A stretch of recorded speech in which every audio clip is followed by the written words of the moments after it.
Hi, I'm Sue Stockdale, your host of Access to Inspiration, the podcast with a social mission to help you be inspired by people who may be unlike you. We hope their experiences and insights cause you to reflect on your own perspectives about the world and make you think. If you want to read along with a transcription of this episode as you listen, you'll find all the transcriptions for all our episodes on our website, accesstoinspiration.org.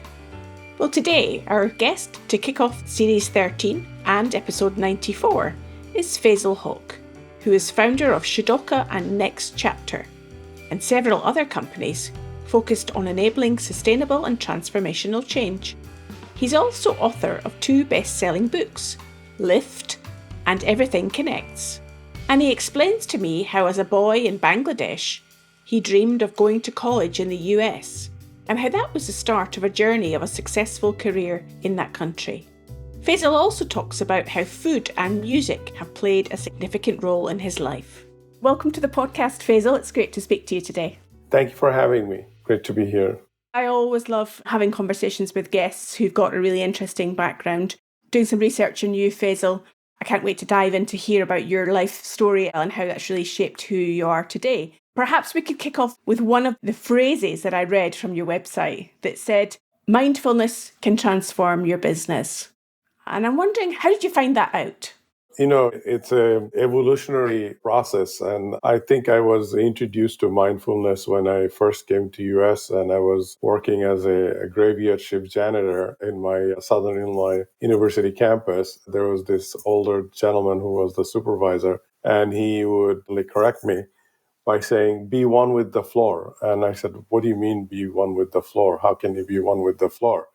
And I was this typical late teen, early 20s. I think I was 19 or something like that. And I just didn't quite get it. But it kind of stayed with me. And over the years, I've kind of gone back to that conversation, but I also gone back to my Eastern roots. I originally come from Bangladesh, and there's a lot of these spiritual elements that hovers around that area. And then later on, with one of my board member, I ended up in Japan and became very good friends. And we went to a lot of Zen monastery, and I kind of got into this mindfulness and the whole idea of that thinking about nothing and be in the present moment and trying to calm yourself down, and as a result kind of really get to know you but also channel your creativity, and as a result you can be more innovative. So it's an evolutionary process over like 20-30 years. It didn't come in one shot. It's as I got to know myself, I tried to hone it. And so I found out that the more mindful I have become, not only it has made me a better version of myself, but it also helped me with a lot of the things that I do in terms of my products I developed or customer I deal with or the companies that I'm trying to build or the writing, obviously, or cooking. You know, those are all whole array of effect from mindfulness. Well, you've brought masses of things into the conversation and different routes we could pick up on and go down, Faisal. One of the things that you mentioned there is that you come originally from Bangladesh and then you were studying in the US. As you were a young boy in Bangladesh, what were the hopes and dreams that you had?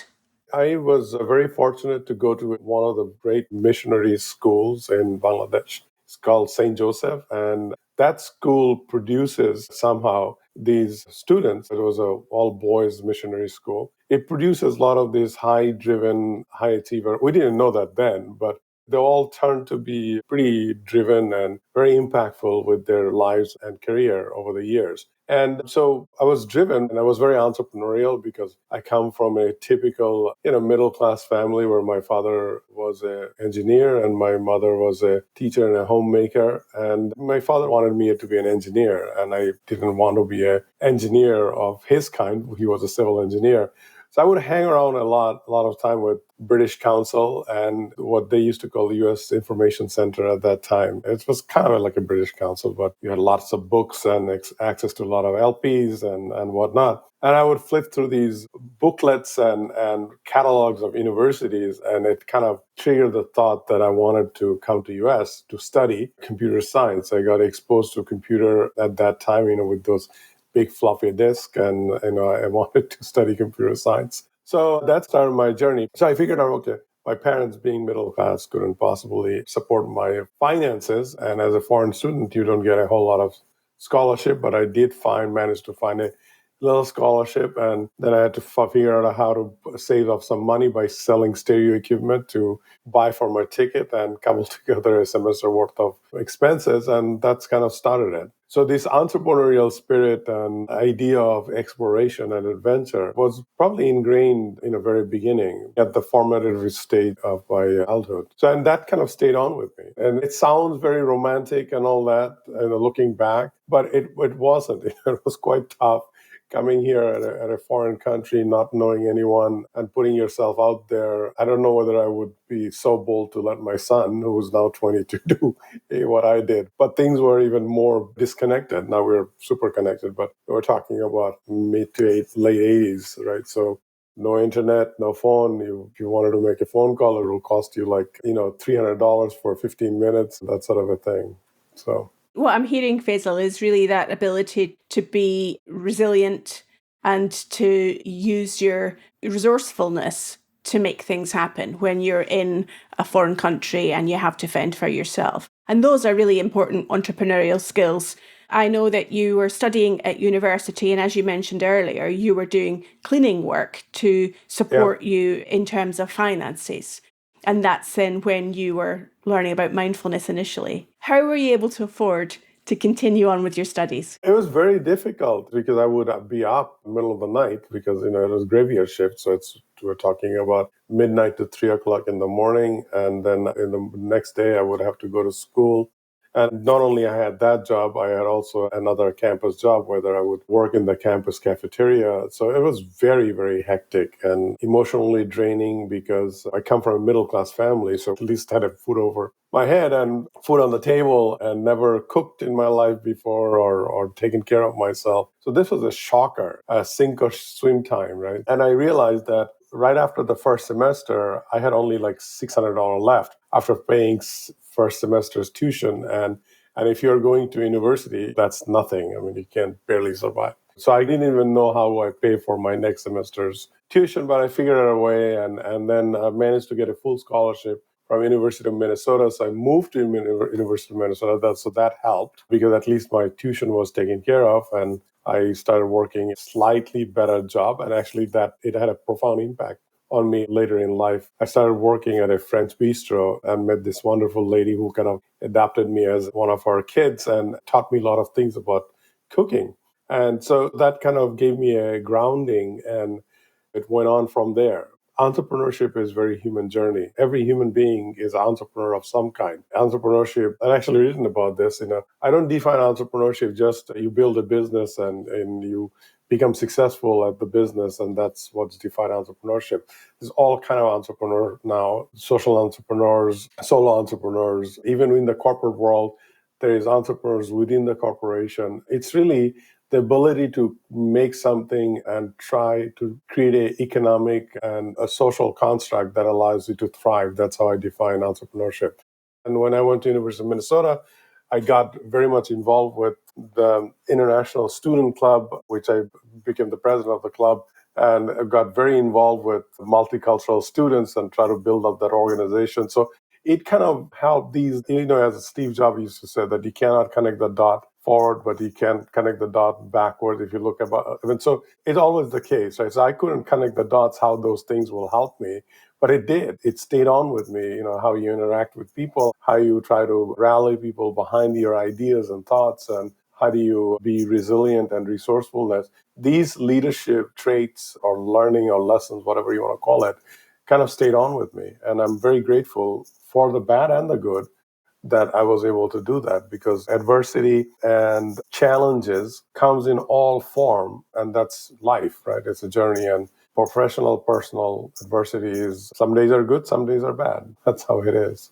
Sometimes the biggest learnings we get are from the setbacks and the things that are difficult for us in life. You've also talked about the role inspiration had for you right from the start in terms of being inspired to want to study in the US. From a leader perspective, if you were giving some advice to a leader about how they can be inspiring, what would you say to them?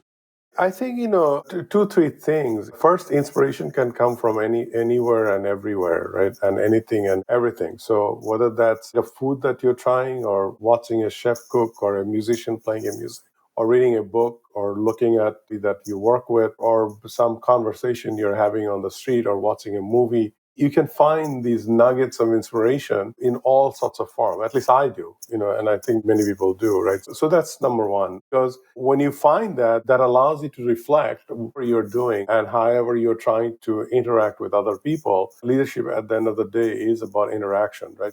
So now let's talk about that interaction. I think the interaction comes from being mindful because you have to be present and be cognizant of the situation and the people that you're interacting with, but also a deep sense of empathy to put yourself in the shoe of other person and where they're coming from and what they may be going through. Everybody is struggling with something and everybody has a various level of emotion that runs through their daily lives. So being able to be very empathetic of other people's situation allows you to connect with people better. By the way, that's not easy thing to do because we are a self-preserving species. So we think about ourselves before we can think about other people. So it requires a conscious effort to think about other stuff, somebody else, and put themselves first. And also this requires a lot of patience. So for example, if you look at it from a business context, let's say you're expecting somebody to tell you what needs to happen next, and you're not getting the call and you're getting irritated and like, okay, how long do I have to wait for this? And often enough, you kind of have to kind of put yourself, maybe something is wrong. So maybe they're busy. So you have to give the benefit of the doubt, and that helps you to build up the patience. So patience comes from this mindfulness and empathy. And the next thing is that you have to have an open mind. This whole notion of having this ability to listen, absorb, and having an open mind to experience whatever that's happening around you, that allows you to explore different things, and it also allows you to learn different things. These three, four things, so fundamental and so human, right? But that kind of sets the stage of leadership. The most impactful leaders has this gentle way about them, and they inspire more people than just bolting through the walls, and that's not long lasting. It's interesting that you raise the different ways people can lead, Faisal. I'm also minded that in your experience of growing the businesses that you've had, from one of those businesses, I understand then you were let go as chairman and you had to then watch that company crumble and not survive in the way that you would have hoped. How did you manage to keep an open mind at that time?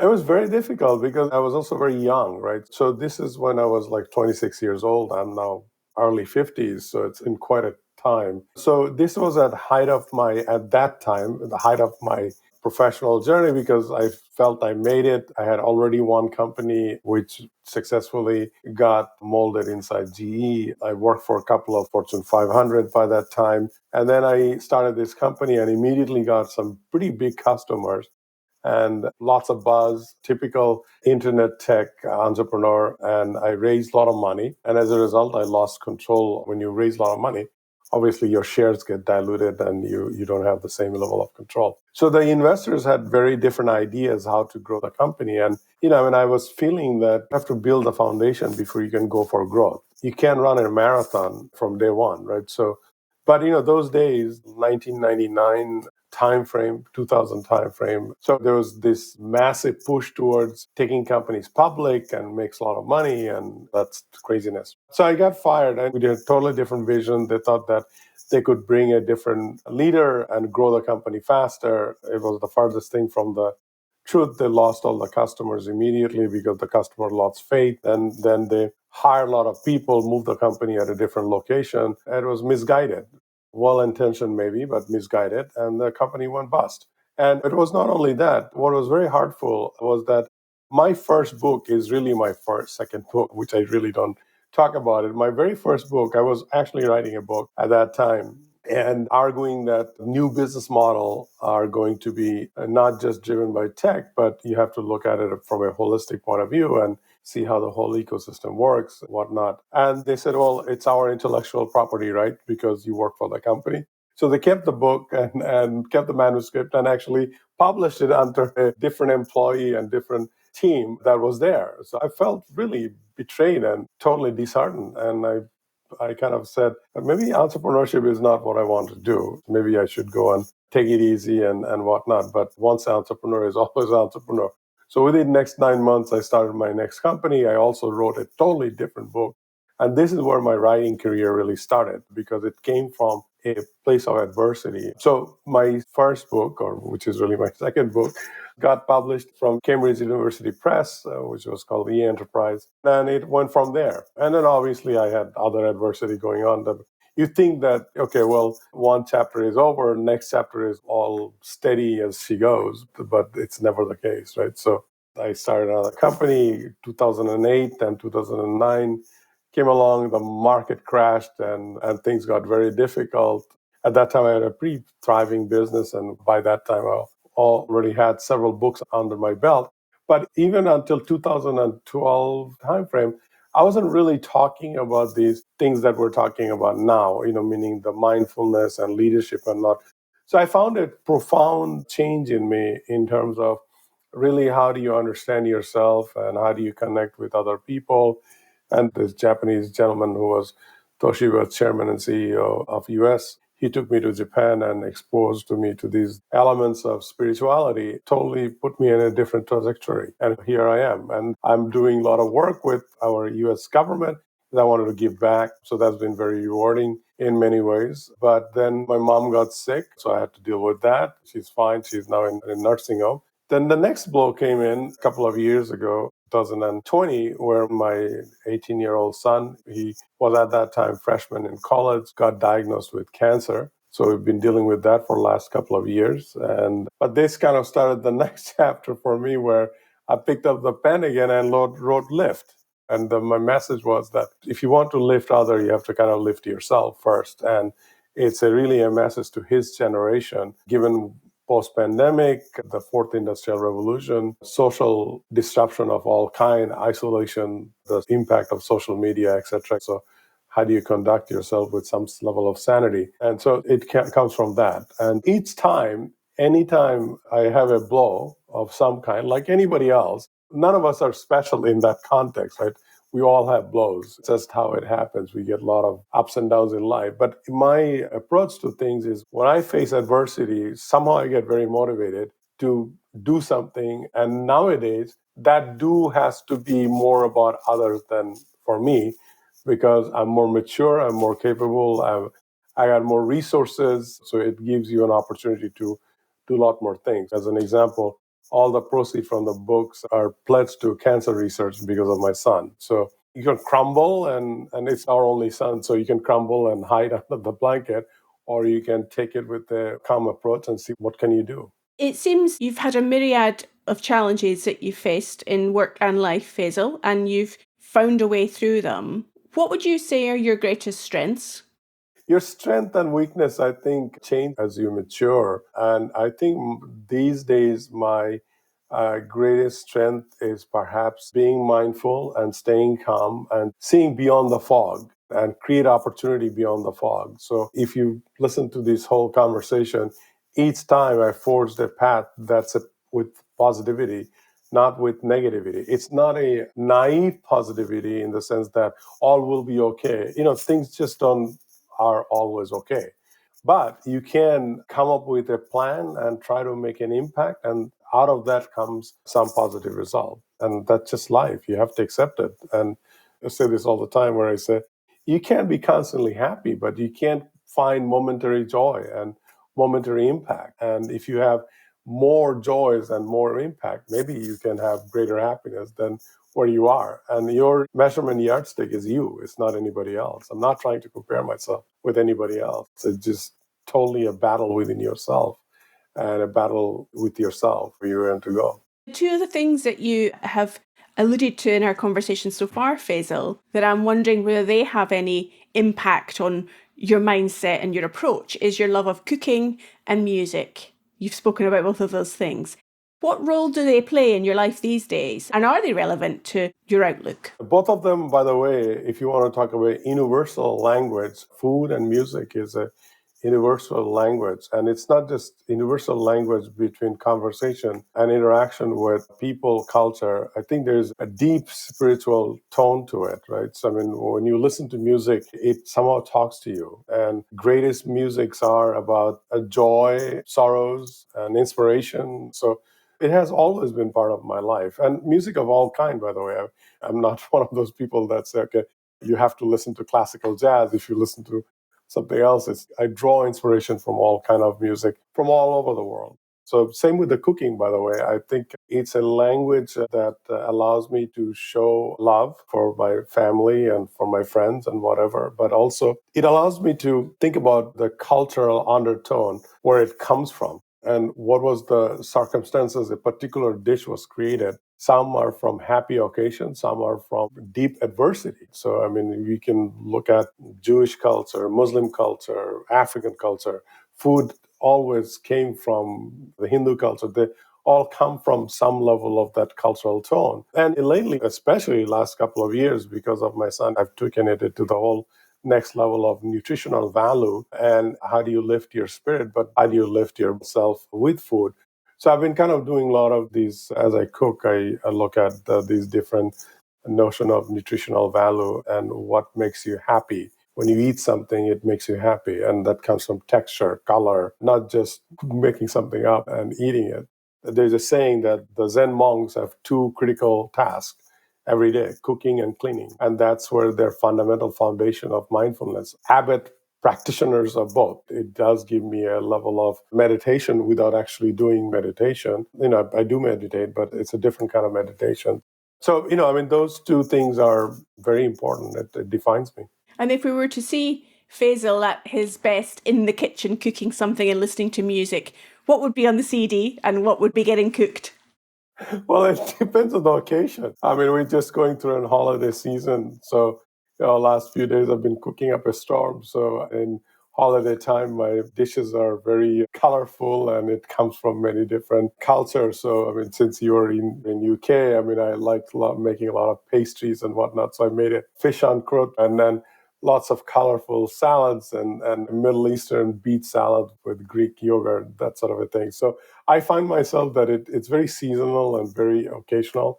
And you talk about music, and while I was cooking, I was obviously listening to a lot of the classical and holiday music. But also my son is really into these new genre of indie music. So like Alex Turner and Arctic Monkey, those are all part of but we found that as a family, we still kind of listen on LPs as much as we listen to the digital music. So it's like kind of old school in many ways.